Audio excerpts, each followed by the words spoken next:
Por que essas empresas elas têm assim essa característica de não se consolidarem dentro desse critério de perenidade? É porque elas não dependem delas, elas dependem exclusivamente de terceiros. Bom, o varejo de eletrônicos também tem um histórico de desvantagens muito grande.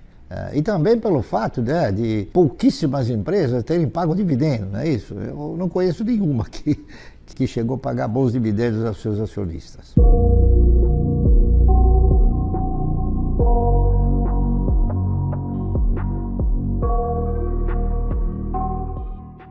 Esses setores de atividades que eu tenho procurado evitar são setores de atividade que historicamente demonstram que as empresas elas não mantêm um grande espaço de tempo, não duram muito tempo.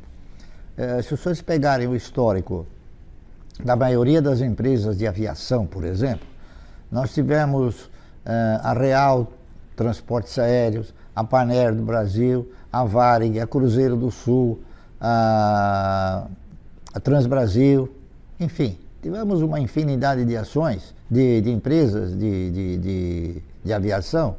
Agora, por que essas empresas elas têm assim essa característica de não se consolidarem dentro desse critério de perenidade? É porque elas não dependem delas, elas dependem exclusivamente de terceiros. Uma empresa de aviação, ela depende do aeroporto, que ela tem que pagar, ela depende do combustível, ela depende da manutenção dos equipamentos, que nem sempre são feitos aqui no país. Ela depende também da regulamentação, do preço das passagens, enfim, ela tem um sem número de controles que nem sempre ela consegue gerenciar. Por isso, eu acho que ela não se enquadra numa empresa que tem essa condição de perenidade, tá certo? O setor, ele pode ser perene, mas as empresas, elas não são perenes. Porque eu acredito que nós sempre teremos o setor de aviação, mas não com as mesmas empresas. O setor de construção é um setor que a maioria das empresas que estão listadas nessa atividade são empresas que não possuem patrimônio. A grande realidade é essa. Eles utilizam o quê? Utilizam o caixa do próprio adquirente para edificarem as construções, né? Principalmente quando são construções de residências, né? Isso pode não ser o mesmo caso na questão de construções de galpões ou de lajes corporativas, mas de qualquer maneira o conceito é mais ou menos o mesmo. Eles vão depender sempre ou de uma aquisição ou de uma locação. Esse setor ele varia muito em função da forma como se conduzem os agentes econômicos nos diversos estágios de um ciclo, não é isso? Hoje nós estamos atravessando um ciclo um tanto quanto recessivo, porque nós tivemos um período bastante fértil na questão de construções e esse período parece que inflacionou o número de imóveis em construção. Muitos compraram imóveis na planta, imaginando que talvez depois de pronto eles teriam um mercado regular, e isso não aconteceu, em virtude de inúmeros fatores, entre os quais a gente poderia citar a perda de poder aquisitivo do indivíduo, não é isso? Então o setor de construção é um setor que eu também me atrevo a não recomendar em virtude desses fatores que eu elenquei.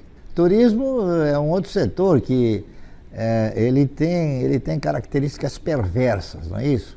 Porque na razão direta que uma empresa que opera exterior, ela tem a incidência da questão cambial, e a questão cambial às vezes penaliza demais.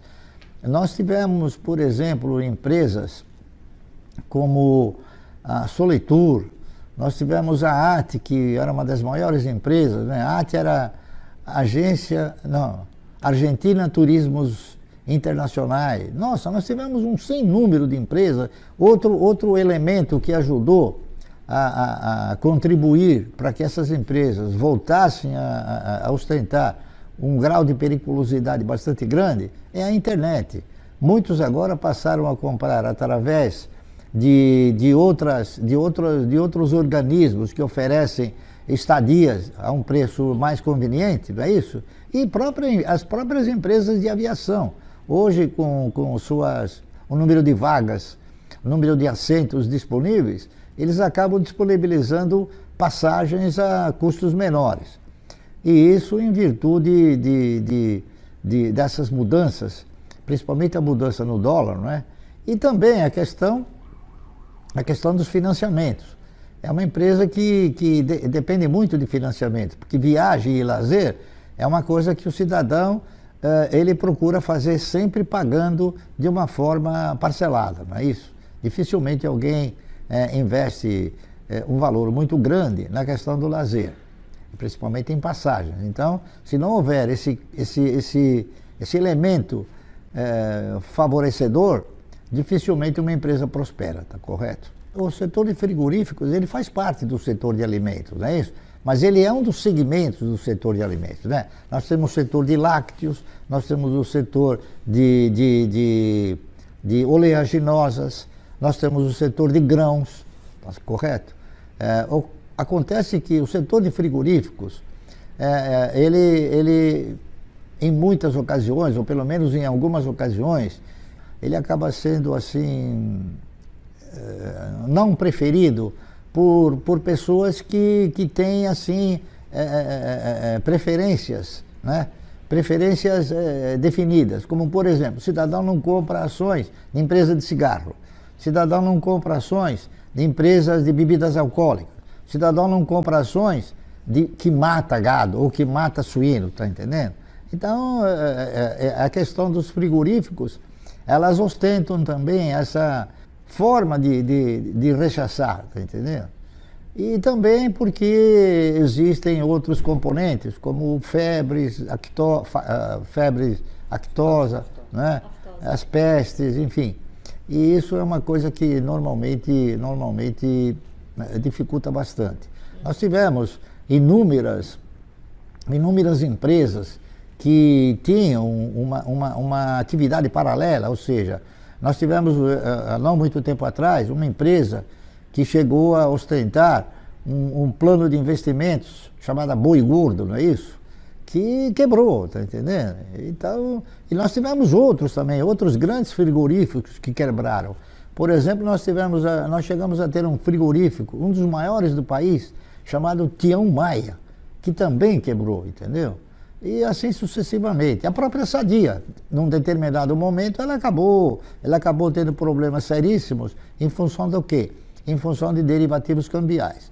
Então, é mais um setor que, muito embora o setor ele ostente a condição de perene, muitas empresas não conseguem se firmar como empresas também perenes. Bom, o varejo de eletrônicos também tem um histórico de desvantagens muito grande. Eu poderia elencar 3 ou 4, Casa Centro, Eletroradiobras, Gearonson, não é isso? E Clipper, Mesbla, Mapping, enfim, Ultralar, todas essas empresas que tinham como atividade eletroeletrônicos, principalmente linha branca, não é isso? Foram empresas que não conseguiram se sustentar. O senhor Gears, que era o Gearonson, não é isso? Ele em uma ocasião, conversando com ele foi claro, ele disse que realmente era um setor bastante difícil de se consolidar, porque num país como o nosso, que ostentava uma inflação muito grande, períodos com inflação grande, você comprava uma geladeira por R$1.000 e vendia a geladeira por R$1.500 em 10 parcelas. Ao termo do 6º mês, você estava pagando a geladeira nova por R$1.800. Então, quer dizer, você tinha que sistematizar um aporte de capital de giro sempre constante. Por quê? Porque a venda ela não conseguia contemplar a compra futura. Então, é também um setor de atividade que me agrada muito pouco e que eu sistematicamente não invisto em virtude desses fatores. Ok? Dificilmente as pessoas também compram à vista, não é isso? E eu acredito também que por força das prestações, da forma parcelada como se conduz, dependendo evidentemente de como está a inflação, o preço comprado, depois vendido, quando reposto ele tem que ser ele acaba sendo mais caro do que o preço de venda. Essa é a razão pela qual, e também pelo fato, né, de pouquíssimas empresas terem pago dividendo, não é isso? Eu não conheço nenhuma que chegou a pagar bons dividendos aos seus acionistas.